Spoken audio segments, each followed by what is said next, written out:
Assalamualaikum warahmatullahi wabarakatuh. Perkenalkan, nama saya Radisa Audrian Pandri, NIM 2111213010. Kali ini saya akan menjelaskan tentang peran dari sarjana kesehatan masyarakat untuk mencegah masalah kekurangan gizi dan apa saja kontribusinya dalam pembangunan.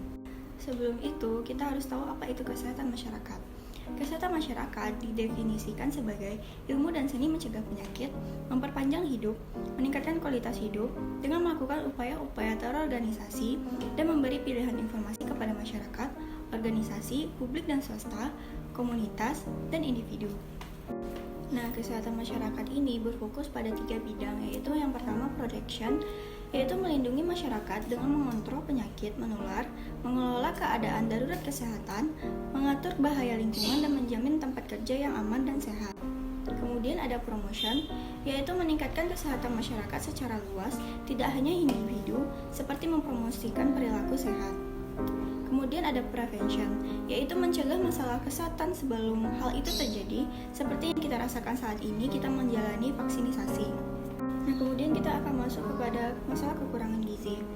Gizi kurang adalah gangguan kesehatan akibat kekurangan atau ketidakseimbangan zat gizi yang diperlukan untuk pertumbuhan, aktivitas berpikir, dan semua hal yang berhubungan dengan kehidupan.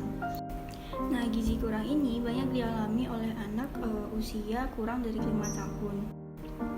Lalu terdapat beberapa faktor yang menjadi penyebab terjadinya kekurangan gizi, yaitu faktor pertama, faktor sosial. Yang dimaksud dengan faktor sosial di sini yaitu rendahnya kesadaran masyarakat akan pentingnya makanan bergizi untuk pertumbuhan anak.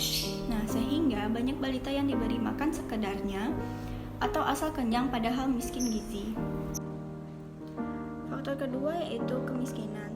Kemiskinan seringkali disebut sebagai biang keladi dari munculnya penyakit ini di negara-negara berkembang. Rendahnya pendapatan masyarakat menyebabkan kebutuhan yang mendasar yaitu kebutuhan pangan seringkali tidak terpenuhi. Kemudian ada faktor yang ketiga yaitu laju pertambahan penduduk. Laju pertambahan penduduk ini yang tidak bisa diimbangi dengan bertambahnya ketersediaan pangan akan menyebabkan krisis pangan. Ini pun akan menjadi penyebab munculnya penyakit KEP. Kemudian ada faktor infeksi. Nah, tak dapat dipungkiri memang ada hubungan erat dengan malnutrisi atau kekurangan gizi. Sekecil apapun infeksi yang masuk ke dalam tubuh kita akan berpengaruh besar ke dalam tubuh kita. Sedangkan kondisi malnutrisi atau kekurangan gizi akan semakin memperlemah daya tahan tubuh yang pada akhirnya akan mempermudah masuknya beragam penyakit lainnya. Contoh masalah kurang gizi yang pertama yaitu stunting. Stunting adalah masalah kurang gizi kronis yang disebabkan oleh kurangnya asupan gizi dalam waktu yang cukup lama, sehingga mengakibatkan gangguan pertumbuhan pada anak, yaitu tinggi anak yang lebih rendah atau pendek dari standar usianya. Lalu yang kedua yaitu anemia gizi besi. Anemia gizi besi timbul karena kosongnya cadangan zat besi tubuh sehingga hemoglobin atau Hb dalam darah kurang dari normalnya. Kemudian ada kekurangan vitamin A. Kekurangan vitamin A dapat menyebabkan keadaan yang disebut dengan seropotalmia yang menyebabkan kebutaan, disebabkan oleh beberapa faktor langsung dan tidak langsung. Faktor langsung yang menyebabkan kekurangan vitamin A yaitu masukan vitamin A yang kurang. Umumnya terjadi sejak balita karena kurang konsumsi sumber vitamin A. Biasanya kondisi ini diperburuk bila kekurangan zat gizi lainnya, terutama di defisiensi lemak yang berperan penting dalam penyerapan vitamin A. Kemudian ada frekuensi penyakit infeksi. Penyakit infeksi menyebabkan penurunan nafsu makan dan peningkatan penggunaan vitamin A dalam tubuh, dan konsekuensi persediaan zat gizi tidak mencukupi. Lalu faktor tidak langsungnya yaitu kondisi sosial ekonomi. Nah, kondisi sosial ekonomi yang buruk menyebabkan harga bahan pangan menjadi tinggi dan sulit untuk dijangkau oleh masyarakat kurang mampu. Kemudian ada sanitasi dan higien, lalu pendidikan dan pengetahuan.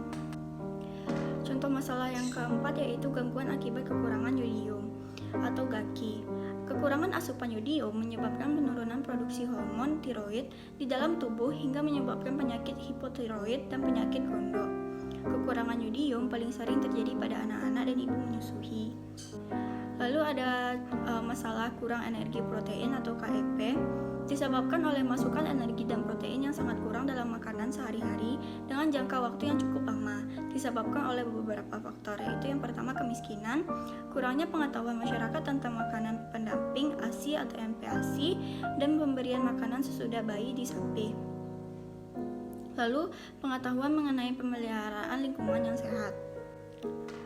Sekarang kita masuk ke pembahasan kita yang utama, yaitu peran sarjana kesehatan masyarakat dalam mencegah masalah kekurangan gizi dan kontribusinya dalam pembangunan kesehatan masyarakat. Nah, untuk peran sarjana kesehatan masyarakat yaitu pertama melakukan pengawasan terhadap program yang ditunjukkan, lalu membuat program kesehatan yang ditunjukkan kepada masyarakat yang mengalami masalah kekurangan gizi, melakukan promosi kesehatan, meningkatkan kinerja pelayanan kesehatan, peningkatan upaya usaha perbaikan gizi keluarga atau UPGK, lalu pemberian makanan tambahan kapsul vitamin A, tablet atau sirup zat besi, kemudian juga kapsul minyak beriodium. Lalu yang terakhir yaitu meningkatkan pengetahuan ibu dalam pemberian gizi kepada anak, yaitu ASI atau MPASI. Lalu apa saja kontribusi SKM dalam pembangunan? Nah, terdapat dalam tujuan SDGs.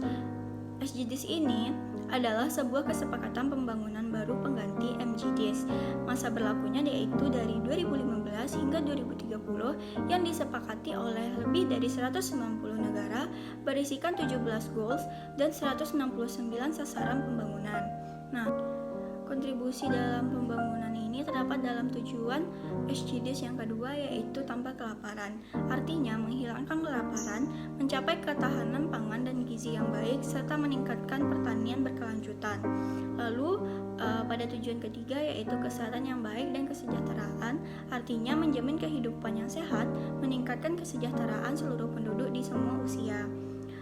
Yang ketiga yaitu pada tujuan kelima, kesetaraan gender, artinya mencapai kesetaraan gender dan memberdayakan kaum perempuan. Yang terakhir yaitu pada tujuan keenam, air bersih dan sanitasi, artinya menjamin ketersediaan serta pengelolaan air bersih dan sanitasi yang berkelanjutan untuk semua.